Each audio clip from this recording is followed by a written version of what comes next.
Who is Annabelle? The demonic doll that was never just a toy.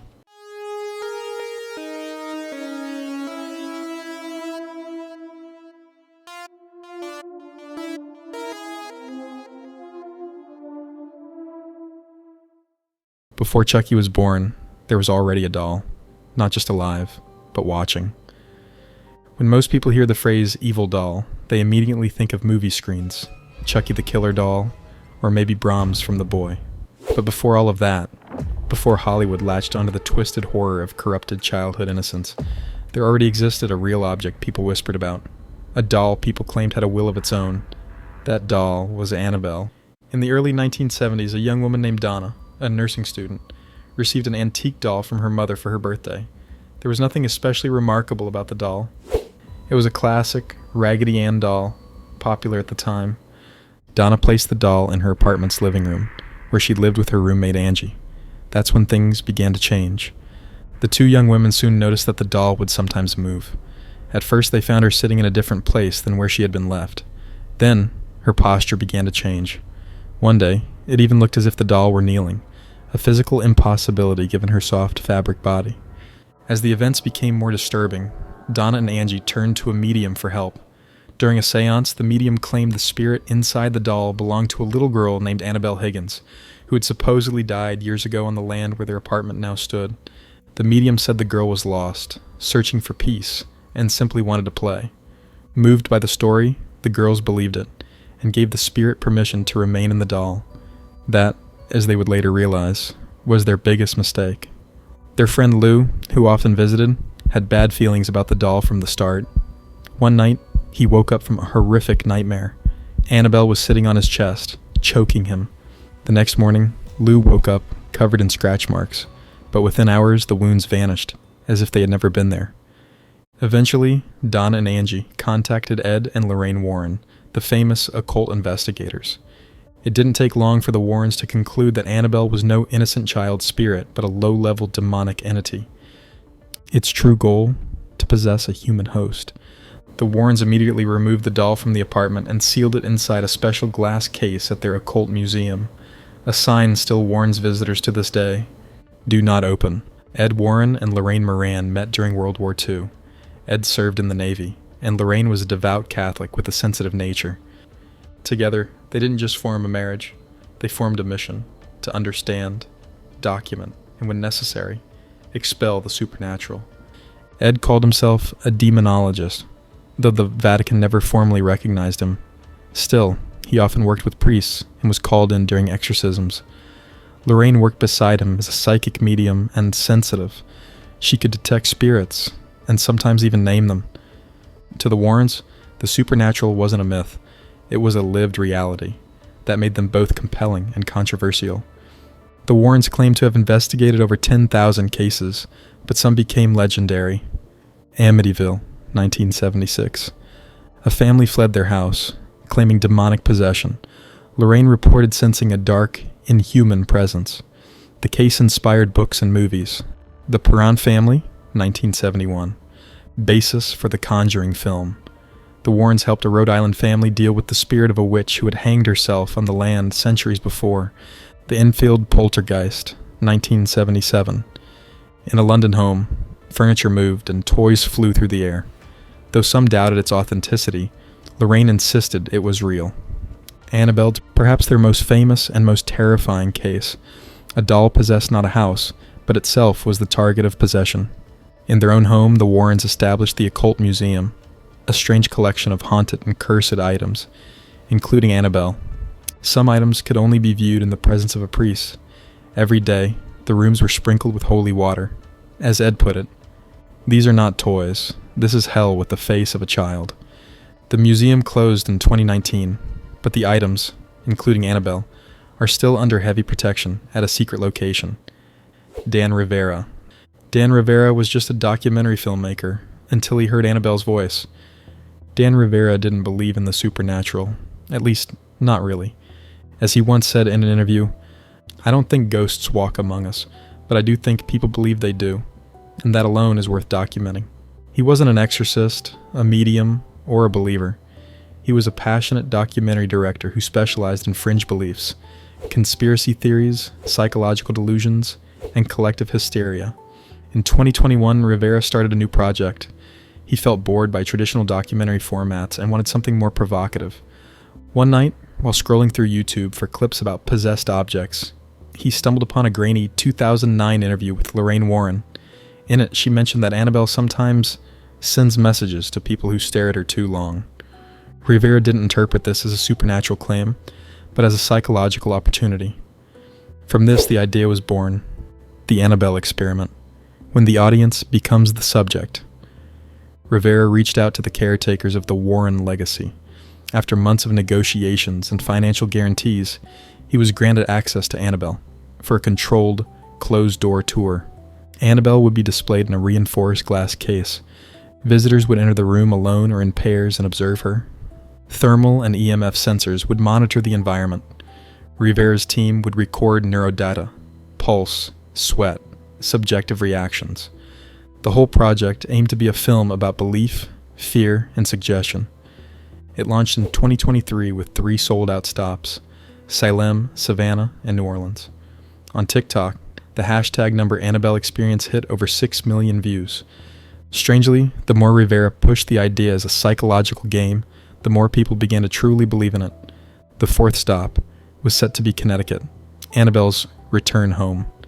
Rivera rented a 19th century mansion. On the final night, he planned to film alone with the doll. He said, "I want to close this chapter. Too many weird things have happened. I feel like it's unfinished. Tonight, I want answers." Those were his last public words. The next morning, a crew member found Rivera dead in the sealed room. His body was twisted in a strange position, his face frozen in sheer terror. The official cause: sudden cardiac arrest. No drugs, no injuries. But every single camera shut down at the same exact moment. 3 cameras were running that night, but none recorded Dan Rivera's last scream. Before the night of his death, Rivera appeared exhausted. According to Sarah Lynn, the production assistant who last saw him alive, he looked pale but excited, pumped up for what he called the midnight confrontation with Annabelle. 40 kilometers from the Warrens' former home. By early evening, the crew had packed up. Only Dan remained, by his own request. The room was completely dark. Only the night vision cameras and a faint EMF sensor light were active. Timeline of the final hours. 10:34 p.m. Rivera enters the room. He says aloud, "This is the final recording. I'm alone. If something is here, show yourself." 11:12 p.m. Camera still rolling. An EMF spike is detected. No visual change. 11:27 p.m. All devices stop at the exact same moment. The final frame shows Rivera looking directly at the camera, whispering, "Something has changed." 12:43 a.m. Sarah Lynn receives a phone call from Dan's phone. The call lasts 3 seconds. Only static. 1:10 a.m. Sarah returns. The door is locked from the inside. She unlocks it and finds Rivera dead in the room. His fingernails are dug into his own arms. His eyes are open, glassy, and unfocused. The official report: nothing unusual. The coroner concluded: cause of death: acute cardiac arrest. No signs of drugs or external trauma. No evidence of foul play. But all tech, cameras, EMF meter, audio recorder, showed sync failure during the exact 2-minute window when Dan died. Experts say this is possible, but extremely unlikely. The legend comes alive. Once news of Rivera's death spread, the internet exploded. Reddit theories claimed Dan disturbed something the Warrens had kept sealed. TikTok exploded with theories like, Annabelle just claimed her first live audience victim. The footage? Rivera's family confiscated everything. Nothing has been leaked. One anonymous crew member said, "If people saw what we saw, no one would ever go within 10 feet of that doll again." Paranormal conspiracy or chilling reality? A filmmaker dies alone in a locked room. The footage disappears, and no one can explain exactly what happened. Independent experts analyzed the recovered Rivera recordings. Here's what they found. The cameras didn't malfunction. They appeared to be switched off remotely. All circuits closed themselves without damage. Not typical of natural technical failure. EMF readers spiked seconds before death, indicating a surge in electromagnetic energy. Paranormal researchers call this the technical signature of a demonic presence. The most terrifying detail? During the 2-minute death window, no sound exists. Not silence, not static, just nothing, as if sound itself failed to exist. A little-known concept in demonology says some entities don't attack immediately. They observe, measure a person's spiritual vulnerability. Rivera spent weeks near Annabelle, sleeping in the same room, staring into her eyes. Many believe he made too deep a connection to a demonic field. As the legend goes, those who don't believe are not protected by belief. Rivera's skepticism may have made him more exposed, not less. Why the footage disappeared? Rivera's family quickly seized all recordings. The official statement, "We don't want Dan's final moments turned into a spectacle." But rumors suggest the Warren estate's legal team also stepped in. Some say clergy advisors arrived the very next morning. Unconfirmed reports mention exorcisms performed in the now empty room. Annabelle's case was sealed for 3 days. What happened inside during that time? No one knows. The internet didn't wait. A Reddit user claimed Rivera had secretly launched a private livestream hours before his death. Another claimed Rivera emailed someone writing, "This is different than I thought. This isn't a game." On TikTok, backstage footage emerged, showing Rivera days earlier, sleep-deprived and talking to an empty room. "If you're here, show yourself. I know you're watching." Accident, tragedy, or ritual. 3 main theories dominate public speculation.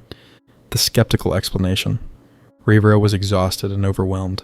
The isolation, pressure, and fear caused a lethal panic attack. The spiritual explanation. Annabelle isn't just a doll. She's a gateway. Rivera went too deep, ignored the warnings, and got caught in something real. As Lorraine Warren once said, "The demon isn't what's terrifying, it's what it can do, through us." The conspiracy theory. Rivera learned something dark, maybe too dark. What if the Annabelle myth is just a cover story, and his death was a human decision to silence the truth? The aftermath. Silence, scattered teams, and a doll that's no longer just an exhibit. The doll has been locked away again, but the show must go on. The Annabelle experiment suspended. Following Dan Rivera's sudden death, the Annabelle experiment was immediately shut down. A cold, early morning press release read, "Due to technical and safety concerns, the tour is indefinitely suspended. Tickets will be refunded. The project is under review." But behind the scenes, panic, contracts, silence. Crew members were separated, advised not to speak to each other, and some even signed non-disclosure agreements. As one anonymous source said, "Now that we know it works, the real question is, what do we do with it?" The doll's return. It's no longer an exhibit. Within 72 hours of Rivera's death, the Warren legacy's legal guardians retrieved Annabelle. No photos, no footage. Originally, the final transport was supposed to be part of the film. That footage was never taken. Her current location is undisclosed. Rumors suggest a private, blessed storage container under 24/7 observation. A source close to the church said, "It's not a trophy, it's a living wound. A gate that gets harder to keep shut every day." The canceled future. Before Rivera died, the production had already planned a European expansion. England, France, Italy. Destinations full of ancient religious folklore and haunted ruins. They had plans for virtual reality encounters with Annabelle, neuromonitoring tech, EEG, facial micro-expression mapping, a private, exclusive screening, but none of that happened. Unofficial reports say the Warren estate deemed the idea ethically unacceptable and spiritually dangerous. Whispers of a return, but who would be crazy enough? New online communities have formed. Thrill seekers, amateur occultists, curious YouTubers. They say things like, "We have to bring the tour back." Dan knew what he was getting into, and still kept going. A shadow project called The Remaining Tapes claims to reconstruct Rivera's last hours using AI deepfakes and animation. And now, silence, but a very strange silence. Annabelle is gone from view, but her legend is more alive than ever. TikToks, AI-enhanced videos, Reddit timelines. She's everywhere. And some say that's enough, because, as the Warrens warned, A demon doesn't need to be present to affect you. Talking about it is an invitation. Tips for a demonic encounter. When the unbelievable becomes real. Even though many are skeptical of the Rivera case, just in case, here are some essential tips in the event that you ever experience something you can't explain. 1. Do not engage, no matter what. Don't speak to it. Don't call it by name, even as a joke. Don't ask it questions or invite it in, even sarcastically. The greatest trick of a demonic presence is getting you to respond. 2. Activate spiritual protection immediately. If you are religious, pray with conviction and authority, e.g., the Lord's Prayer, Psalms, Hail Mary, the Rosary.